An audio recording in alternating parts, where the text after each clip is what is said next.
Alors aujourd'hui, nous sommes avec Franck Lorin. Franck Lorin, bonjour. Bonjour. Alors comédien émérite, vous avez été la voix de Gaël Garcia Bernal dans beaucoup de films. Vous avez joué dans La Mauvaise Éducation.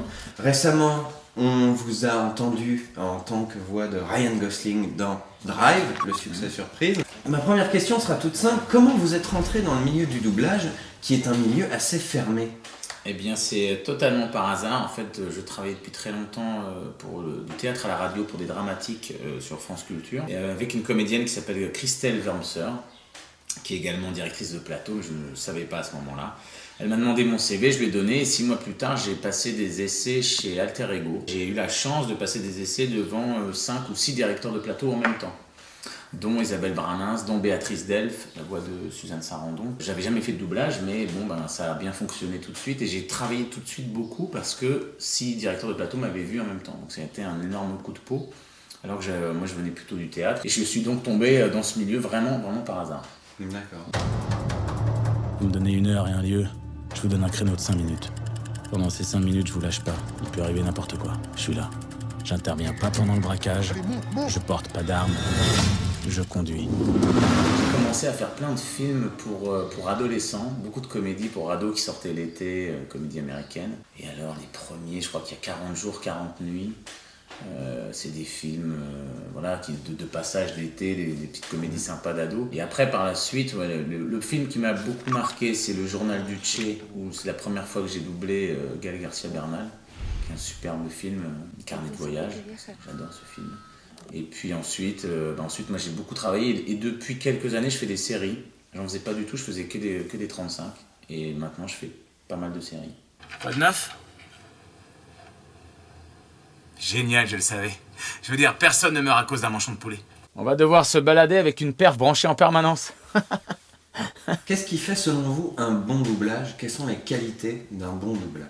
Pour moi, un bon doublage, c'est aussi une question d'humilité pour moi. C'est-à-dire qu'on ne va pas réinventer un film, on essaie d'être le plus fidèle à ce qu'on voit et à l'œuvre qui a été faite et aux comédiens qu'on double. Et il faut être sensible à ce qu'il fait et ne pas essayer de prendre le pas sur ce qu'il fait parce qu'on fait actuellement des films en 6 jours ou 7 jours. Quand c'est confort, c'est très souvent en 4 ou 5 jours, on n'a pas le temps. Donc il faut s'adapter à ce qu'on voit et être le plus fidèle possible, je pense, à ce qui est sur l'écran. Voilà, c'est une question d'adaptation et puis d'essayer de faire le mieux possible et de retrouver cette ambiance qu'a été le film. Pour moi, les entre guillemets mauvais doublages, c'est quand on s'éloigne trop et quand on veut en faire et que le directeur artistique laisse trop le comédien aller dans ce qu'il a envie et qui n'est plus fidèle à ce qu'il y a sur l'écran. Alors récemment, on vous a entendu dans le film Drive, qui a été un peu le succès surprise de l'année. Comment est-ce qu'on vous a contacté pour ce rôle ? Alors, c'est Julien Kramer, qui est aussi comédien et directeur de plateau, qui est un très très bon pote, qui est devenu un bon pote par le doublage, et qui m'a proposé à la cliente. J'ai fait des essais, j'ai été choisi, comédien que j'avais jamais doublé. Et on a fait ça chez Schinkel, à rue Fontaine, à Paris. J'ai dû jouer beaucoup sur mes graves, parce que j'avais pas la voix, forcément posée pour ce rôle, parce que c'est un rôle très posé, très calme. Et ça a été une super expérience, quoi. Puis le film était vraiment superbe, quoi. Alors un comédien de doublage est généralement payé à la ligne. Est-ce que pour Drive, vous n'avez pas eu l'impression de vous faire avoir ? Alors c'est vrai qu'il dit pas grand-chose. Mais non, pas du tout, parce qu'on avait des bonnes conditions d'enregistrement, parce qu'on l'a fait avec des gens qu'on aime. Il y avait Victoria Grosbois, qui est une superbe comédienne qui débutait et qui est magnifique. Il y avait Gérard Desalle, que vous avez croisé tout à l'heure, qui était aussi avec moi. Et puis Julien Kramer à la direction, ça s'est super bien passé, c'était un bon moment, quoi. Donc non, pas du tout. Mais c'est vrai qu'il y a des films beaucoup moins, on va dire, talentueux et connus, et on a beaucoup plus de lignes, ouais, évidemment. Alors il ouvre la porte, nous on veut rentrer pour voir sa femme, et là il dit non, alors je veux la voir quand même, et puis il me fout un coup de boule, ouais, en plein dans le fond. Alors, je commence à saigner. Alors vous l'avez dit tout à l'heure, vous n'aviez avant jamais doublé Ryan Gosling. D'habitude sa voix, on va dire attitrée, c'est Alexandre Gillet. Oui. À votre avis, pourquoi on vous a choisi vous plutôt que lui ? Quand je fais des voix pour d'autres acteurs, notamment la dernière fois, c'est la cafetière, c'est pas grave. La dernière fois c'était Ryan Reynolds dans Sécurité rapprochée, qui est fait souvent par Pierre Tessier. C'est des demandes de clients, c'est-à-dire que le client dit tiens, on aimerait essayer une autre voix. Après, moi, j'ai pas d'avis sur la question, à savoir est-ce qu'un comédien doit faire à chaque fois la même voix de l'acteur. J'ai envie de dire, ça dépend aussi du public. Voilà, des voix marquées comme Stallone, Schwarzenegger, c'est marqué, mais là, moi, à part Gaël Garcia Bernal que j'ai fait très souvent, j'ai pas un acteur attitré. J'en ai, mais ça me paraîtrait tout à fait normal que ce soit un autre acteur qui le fasse. En plus, il faut du travail pour tout le monde aussi, quoi. Si Drive a été, comme je l'ai dit, le succès surprise dont on attendait au final pas grand-chose, le budget doublage n'était sans doute pas aussi important que sur un blockbuster. Comment est-ce que ça se répercute sur le travail du comédien ? En fait, c'est simple, les différences de budget entre les films, c'est simplement les jours de studio qu'on a. Le lignage, il est conventionné, donc de toute façon, on a un lignage total et puis le prix à la ligne ne bouge pas. Après, c'est le nombre de jours de location de studio, c'est ça qui est le plus cher. Et de mixage après, donc combien de temps on a pour faire le film. Là, pour le coup de Drive, on a eu des conditions qui étaient quand même...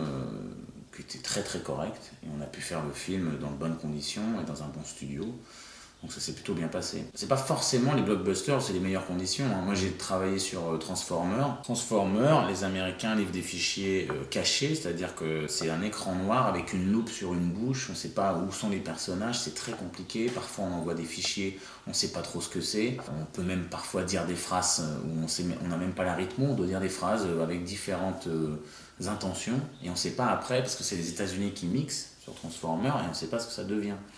C'est très compliqué ça. Et pourtant c'est un gros blockbuster Transformers. Mais c'est pas des conditions de travail très confortables pour nous, parce que tout est caché, filtré. Donc c'est pas forcément le blockbuster où on est le plus confort. Est-ce qu'il y a d'autres premiers rôles, gros rôles qui vous ont marqué dans votre carrière ? Le film de Pedro Almodóvar, La mauvaise éducation, donc c'était Gaël Garcia Bernal, mais il y avait deux rôles. Il y avait le rôle du travesti et le rôle du jeune qui vient à la production. Et donc j'essayais de faire deux voix différentes, deux attitudes différentes, et là c'était un super travail qu'on a fait avec Isabelle Branas. On avait du temps, on avait vraiment du temps, on pouvait revoir les bouts plein de fois, on pouvait bien travailler. Je regarde jamais les films quand je les ai doublés en version française, ça m'arrive très rarement.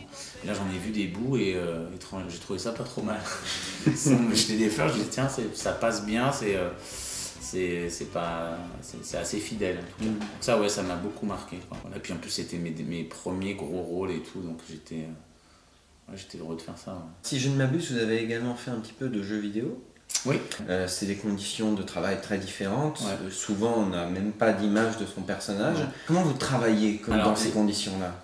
Alors, le jeu vidéo, moi j'en ai fait beaucoup, j'en fais encore. J'en fais un la semaine prochaine à la Marque Rose. Pour moi, c'est un exercice où on doit déposer son cerveau. On ne doit pas réfléchir. On a des fois des centaines et des centaines de fichiers à faire. Donc, c'est des toutes petites phrases, des toutes petites situations. On entend l'américain au casque ou l'anglais et on essaie donc de faire des fichiers avec un temps imparti, qu'on essaie de rentrer dans le temps et de finir à la bonne place. Et on se cale sur ce qu'on a entendu. Donc quand on entend l'américain, on sait très bien la situation, si c'est gueuler, porter, chuchoter, tout ça. On enquille des centaines de répliques comme ça. C'est pas du tout un travail sur la continuité, on regarde, on dit comment on va jouer, pas du tout. C'est instantané, c'est une gymnastique différente. Et moi c'est une gymnastique que j'aime beaucoup parce qu'elle est très courte. En général on fait des séances d'1 heure, 1 heure et demie, 2 heures quand c'est des gros fichiers, mais c'est très rapide. On entend, paf, on fait, on entend, on fait, on entend, on fait. Et les Américains sont les plus heureux quand on est plus fidèle à ce qui a été fait. Ça, ils trouvent ça parfait. Bon. Après, c'est un parti pris, mais ils adorent la musique. Si on arrive à retrouver cette musique-là, ils adorent. Et donc, c'est pas du tout le même travail. On peut être très bon en doublage et pas forcément être percutant et dynamique en jeu vidéo. C'est pas du tout le même boulot. Code 9. Génial, je le savais. Je veux dire, personne meurt à cause d'un mancheton de poulet. Ah, mancheton de poulet, j'ai glissé. On va refaire. Alors, quittons un peu le monde du doublage. Avant d'être un comédien de doublage, vous êtes un comédien. Vous faites du théâtre, vous faites du cinéma, de la télévision. Quelle facette de votre métier vous plaît le plus ? Principalement le théâtre, parce que je viens de là et c'est comme ça que j'ai travaillé, que j'ai abordé mon métier. Parce que j'aime le fait qu'on travaille tous en équipe, qu'on construise les décors, qu'on construise la mise en scène, la scénographie, les costumes. Tout le monde travaille pour une représentation, puis après une suite de représentations. Il y a vraiment une idée de troupe. Et quand on a la chance après de partir en tournée, il y a vraiment pour moi, un travail d'équipe. Moi, je viens du sport, je viens du rugby. À la base, j'ai fait une sport-études rugby.